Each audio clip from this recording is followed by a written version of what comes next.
I'll discuss here, if you follow, love life will not be a problem. Okay? So, minsan kasi nakafocus ang singles sa love life. I think I've met so many singles now who are very fruitful and productive. Hindi nila problema ang love life. In fact, busted sila ng busted ng lalaki kasi wala silang makita. Right? And that's a good problem, right? You don't have to get married. That's not the ultimate goal in life, women. Alam niyo naman yun, di ba? If that's your ultimate goal, napakalungkot ng buhay niyo, right? To get married, and that's the goal, right? I hope that's not the goal. By the way, since we have 40 minutes, we have only an hour and a half here, I've started a channel called Act Like a Man Philippines, right? And last month was about love. This March is about finance. So I had 3-part interview with Chinkitan for the month of March. Please subscribe para umabot ako sa 1,000 subscribers para ma-monetize ko ng YouTube ko. Dila ka lang. So this is so please support Act Like a Man Philippines. We'll be dishing out a lot of practical stuff. Hopefully me and Tammy can collab also on this channel to talk about love life and marriage. So marami kami planos with this YouTube channel. So please to join us for that. Okay? Now, before I jump off, sabi ko nga kay Bongbong, love life ba talaga pag-usapan? Kasi feeling ko, if we talk about love life, we might miss the target. Sabi ko nga, if you know what to do in life, love life, in a way, becomes a lot easier. Okay? Kasi kung panliligaw lang, i-YouTube nyo na lang, paano manligaw? Di ba, makinig na lang kayo ng message namin na every February may message on love and ano. But there are things that we rarely talk about, but these are really hard-hitting. Now, 3 important questions to ask for reflection. Okay. Here's what I learned. As you grow older, meron ba dito 35 and above? Ano ba? I'm now 38, turning 39 this year. We were young, we were go, go, go, go, go, go. I realized when I actually 2 years ago, or a year ago, I started becoming more slow and reflective. And I found out, grabe no, I can't have the same pace as before. And if singles would know this art of reflecting, of just slowing down and thinking before acting, it's such a powerful practice.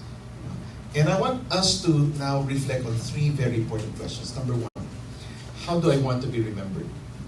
If people Google my name, people say my name, how do I want to be remembered? Very important aspect in life.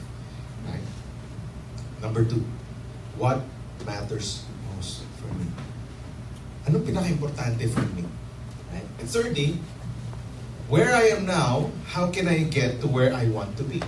Right? Most of us, you shared your career, where you are now. I don't think that's your goal, right? There's something far bigger that you want to accomplish in life. And these are 3 very important questions every person needs to ask. How do I want to be remembered? What matters most for me? And how can I get from here to where I want to be? With these 3 questions, last year I think I saved around more than a month of my life because of these questions. I learned how to say yes to things that are important, and I learned how to say no to things that are not as important as what I used to believe. Right? Reflection actually helps. Makes you very productive. Makes you fruitful. Okay? Makes you have time for love life. For, in my case, for marriage and family. Because I've asked very important questions. Okay? Now, self-awareness is a buzzword today. Because we're so fast-paced, we've got to be self-aware. Dapat alam natin, okay, kung sino tayo, who we are, our identity. You're aware of it. You're aware of your strengths. You're aware of your weakness. You're aware where you're good at. You're aware where you're bad at. You're aware why you're still single even though you want to get married. You're aware kung bakit ganito pera ko. Okay? Huwag ka sana frustrated. Aware ka sana para may magawa ka. Kasi maraming frustrated lang, wala namang ginagawa. Awareness is very important. And this has helped me and helped a lot of people when it comes to decision making in life. Because I am aware, I am now more productive in many things because I know what I'm good at and I know where I'm weak at and I'm aware. Okay? Now, sabi ni Marcus Buckingham, leaders are fascinated by future. You are a leader if and only if you are restless for change, impatient for progress, and deeply dissatisfied with status quo. Right? I look at this room and I'm excited because you're all singles. You have many free time. Okay? Ang tanong naman is, anong gagawin ko sa free time ko?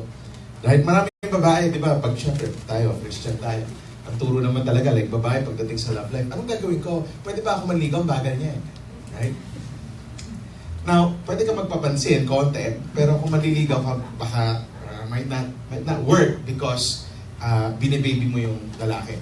Right? And in the time of waiting, or if there's such a thing, which ako, I don't believe kasi, when you say it's a time of waiting, what you're saying is your ultimate goal is marriage. What if God says you're not gonna get married? Right? Malungkot ka? Then you're not getting married?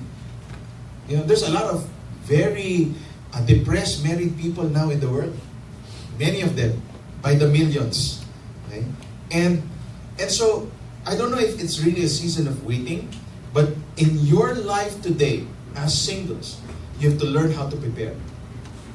Not prepare for a man or a woman, not to prepare for marriage unless you're keen on, and it's a goal in life. I want to get married. It's not the ultimate goal, but it's a goal in life. Like for me, it's a goal in life. Nung single ako, sabi ko, gusto ko mag-asawa. Mag-asawa talaga. Sure ako. Okay? For sure, wala akong give of celibacy. Right? I was sure of it. Therefore, I prepared. I didn't wait, I prepared. Okay? Waiting kasi for some, walang ginagawa eh. Antayin ko lang, tingnan natin, nasa pitana ako, we wishful thinking, fini-Facebook ko siya, tinitingnan ko, sinisave ko pictures niya. That's waiting for some. It's very passive. Right? You don't wait to prepare. Whether you get married or not, as singles, I prepare. Okay? So that means, because as a woman or as a man, I prepared financially. Yumaman ako. By the age of 30, 32, I already have 5 million in my account. Now, whether I get married or not, are you happy?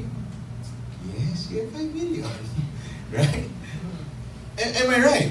Right? Okay? Single ako. I don't know if I'll get married or not. Hopefully, I will. But I will take care of my health. I'll go to the gym. I'll make sure I'm healthy. I eat right.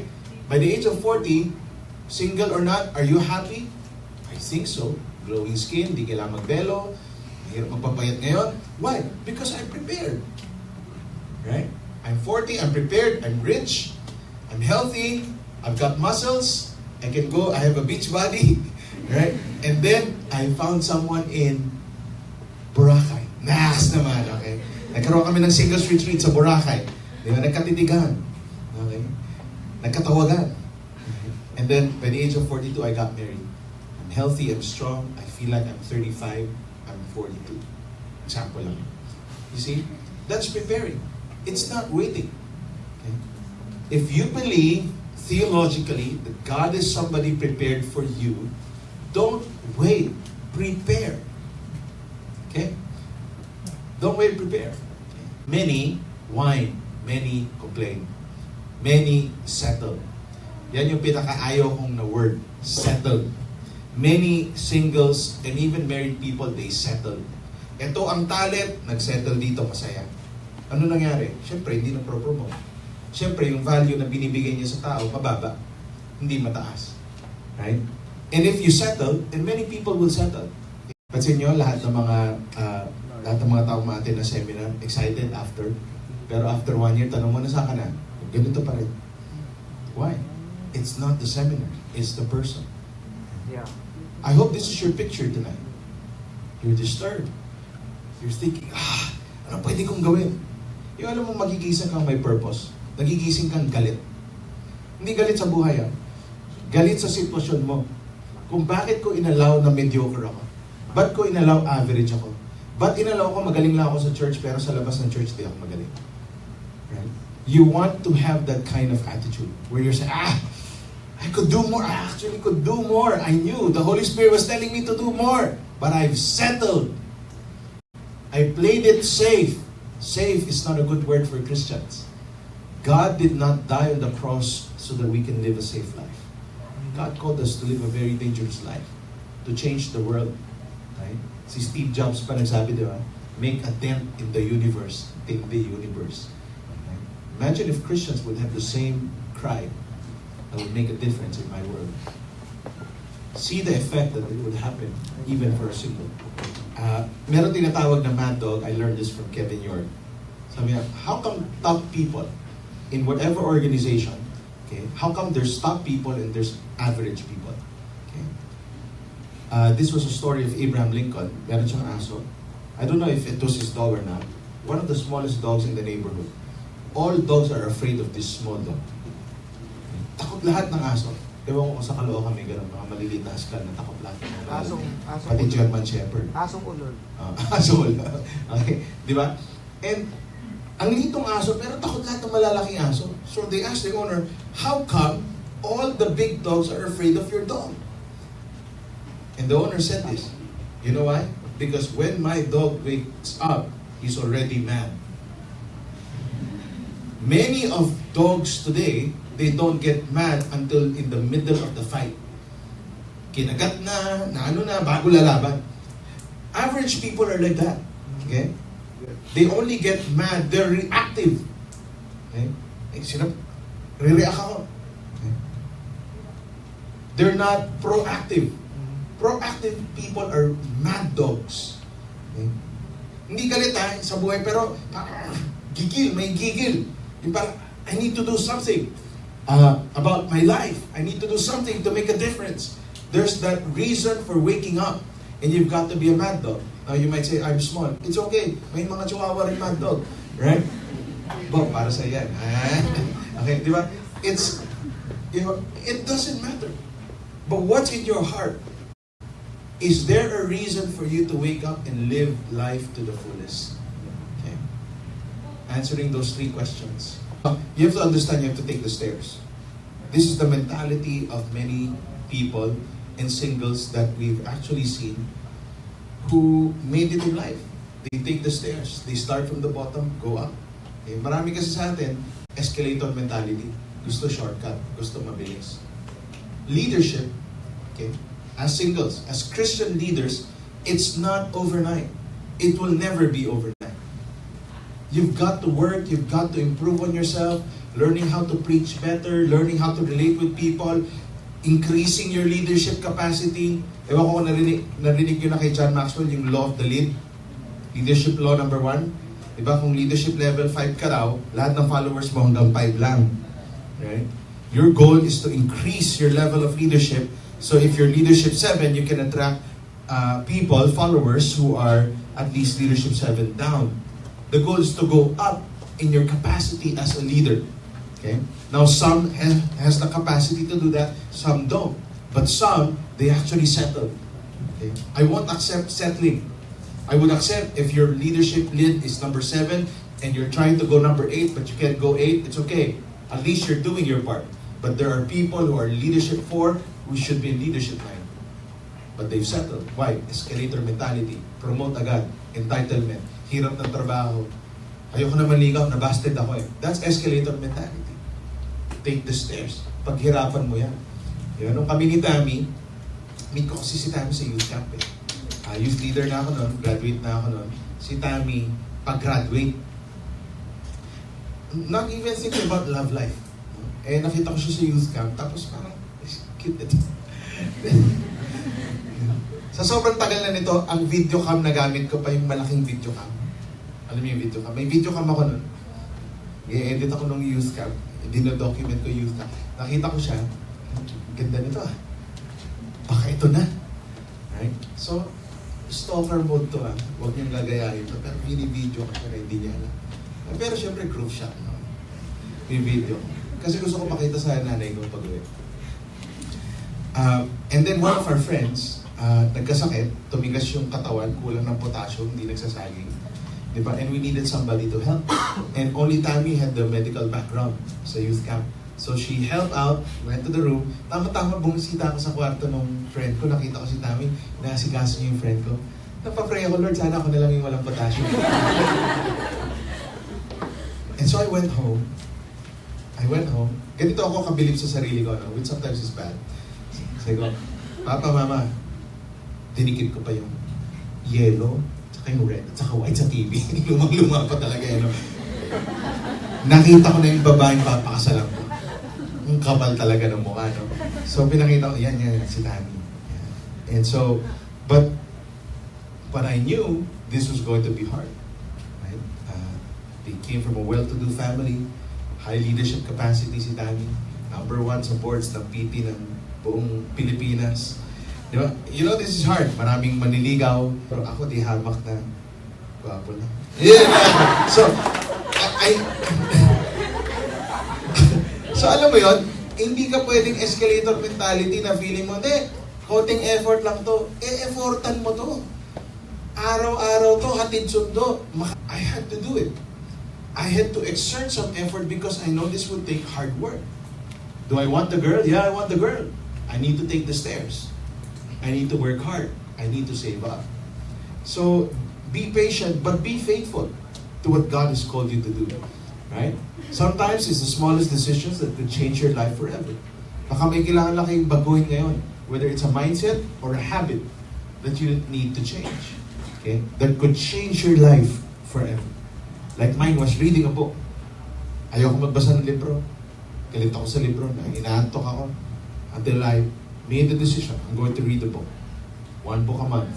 Became 2 books a month. Became 3 books a month. And I started learning. And I started pushing myself. I started eliminating TV in my life. Because it took around 6 hours a day of me watching TV. That was a hard decision. When we got married, we had no cable.